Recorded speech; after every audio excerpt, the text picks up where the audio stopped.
Sir, magandang hapon po. Sir, who will replace Secretary Popo Lotilla in DOE? Will there be changes in OSG? And what's the target of the President? How soon will be the evaluation, the result of the evaluation? Just one. Yeah.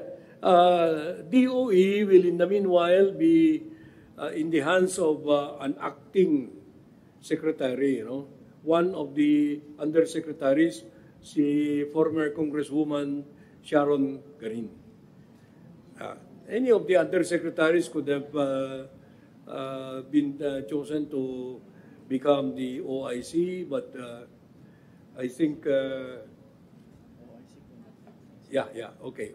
I was corrected. OIC, not acting secretary, kasi ibang kategorya yun. OIC, very effective naman sila. Secretary Lotilla himself suggested that any of his undersecretaries right now could stand in as OIC. Sir, how soon is what's the target of the President, the timetable for evaluation? Well, si Presidente, narinig nyo siya, immediate. But humanly possible na evaluation is one at a time. Hindi mo pwedeng i-lump sum yung mga cabinet secretaries because each has a different area of responsibility. Each has a burden that is different from the other, from the next one. If you will give me the liberty of saying, yung pag-evaluate, you must also be careful. Hindi ka pwedeng arbitrary dyan. You know that the President loves us all. And he joked yesterday during that presentation in the Kalayaan Hall when he was saying, I greet also the members of the cabinet. Do I still have a cabinet? Sabi niya, But that's not the reality of it. There is an evaluation ongoing now of performance. But each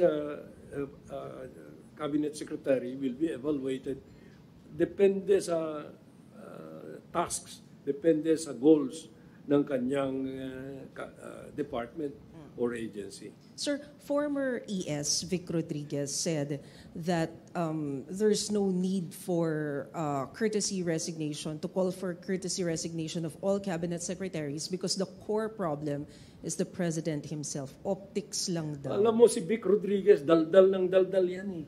Do you listen to him? Huh? Why was he taken out of the office? Wala pa siyang 3 buwan. Gusto niya makipag-away, wag na. Kaya mo, kantsaw lang siya eh. Kantsaw ng kantsaw. That's when you see, in the middle of night, a dog barking at the fence. If you want to get up, you get up and throw stones at that dog. But we will not do that to him. Wag na nating pansinin. Salamat, ES. Next question, Tristan Nadalo, Newswatch. Hi sir, good afternoon po.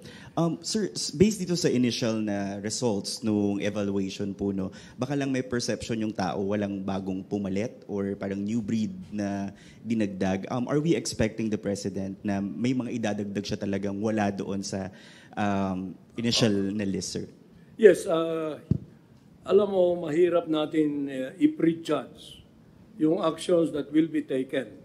But you can be sure that the President really wants to be responsive to the popular clamor for performance, for change. Alam nyo, one time, recently lang, sinabi niya na we seem not to be delivering to the common tao because they are the greater number of our people. So what must we do? We must have action men. So you can be sure that that is the direction that this, I'm not calling this a purge, it's a cleansing. Dahil gusto ni Presidente talaga, mahal niya ang taong bayan eh. If you listen to him very carefully, his language were not measured, they were spontaneous. Tungkol sa sentiment niya na it's time to serve again, to show the people that we are serving them. Yun, standard. Just a follow-up na lang po. Yung action man, sir, ibig sabihin may mga bagong papasok na wala doon sa original list ng... Hindi naman. Maaring meron. No? I cannot just say that now because until the President has decided, no one can second-guess what the President really has in his heart. Okay? Now, you know that the President, based on how you observed him, is a sincere individual. He has been very frank. Wala siyang tinatago eh. Walang disguise. So, when the time comes for each of the individuals, 52 na ang nag-submit, we do not know how this 52 will fare. No? Meron na tayong 5 na na-retain and 2 na pagbabakasyonin. Literally. Okay? I think that's all. Yes. Thank you very much. We have one more. Yes, yes. Eden Santos po from Net25. Good afternoon po, ES. Pwede naman daw pong sibakin ni Pangulong Marcos, yun pong mga gusto niyang alisin, bakit nagpasubmit pa raw po ng courtesy resignation. And pasensya na po if I have to ask this, di daw po ba ito parang pampapogi lang sa public? Ay, alam nyo, mahirap naman na sabihin nyo kung ano ang dapat, hindi na kailangan na mag-courtesy resignation. Ilagay ninyo ang sarili ninyo sa aming pwesto. Kung tamaan mo yung isang tao, ano ang lalabas na mukha mo? It's best that we did it this way so that it will be more honorable for them. Hindi naman kami yung diktador na magsasabi, oy, wala ka na, sisipain mo na. When I said that we are all serving at the will of the President, at the President's pleasure, we have to humanize. So, demanding a courtesy resignation is the best way of doing it because all that you can do is just to accept. And that's the end of the debate. You don't really need to follow what others are saying because they are not in the saddle. They may have different views of it when their time comes, if ever that time will come. Pero the best advice is our own counsel, our own conscience.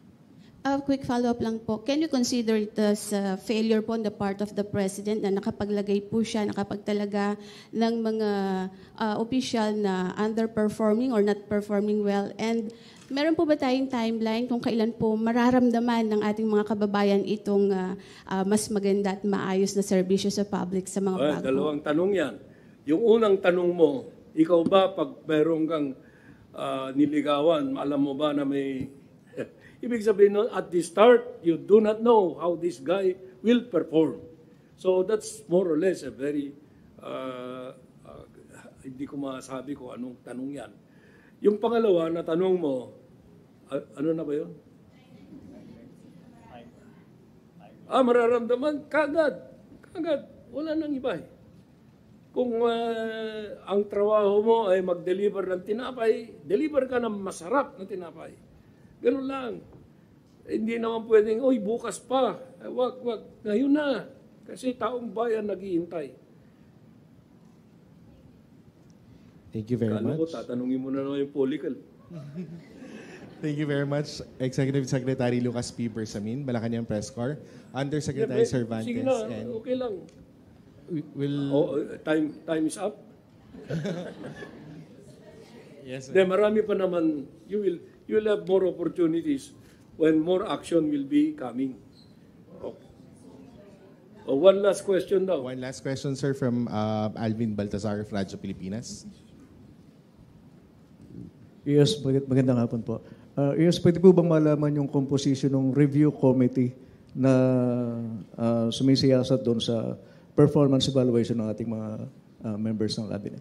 Well, hindi namin pwedeng sabihin sa inyo yung membership ng committee na yan, but you can be sure that they are the highly calibered, highly yung mga taong with an objective character. Maybe those who have been experienced, I can generalize only. Okay? Now, ang paghuhusga naman, it is based on what are observed, what are on the ground now, or performance, etc. So these are all brought to the attention of the President, who makes the ultimate decision whether to dismiss or accept the resignation, or to continue, or to give a new mandate, or what. Yes, follow-up lang po. Doon sa mga nag-submit ng resignation, meron po bang nag-submit ng irrevocable resignation? Ay, wala pa akong awareness dyan. But maybe in a few days' time, we will know. Kasi karamihan naman ang memorandum ko kasi is unqualified courtesy resignation. When I submitted my own courtesy resignation letter, I did not use the word unqualified anymore, but I just made it plain that if the President deems to accept this resignation, I am already ready to turn over the pending matters in my office to my successor. Now, tandaan ninyo ito, ang acceptance of a resignation does not then and there cut off your connection, because you still continue to have a responsibility to turn over to your successor. Okay? Hindi natin pwedeng pabayaan yan na pagtatalikod sa ating sinumpaang salaysay yan. Ay, sinumpaang salaysay. Yung oath of office natin, kung bigla na lang natin iiwanan yung trabaho, in an office like this, malalaki yan. So, iiwanan mo, bahala na yung sumunod sa'yo. Hindi. So, ganun ang tingin natin dyan. Let the process proceed. Salamat po. Thank you. So, wala na. Okay na. That Thank wraps you. up our briefing today. Yes. Yeah. Salamat sa inyo, ha. You wait for future announcements. Thank you very much, ES Bersamin, Undersecretary Cervantes, and Undersecretary Muhammad Sali, and Malacanang Press Corps. Good afternoon.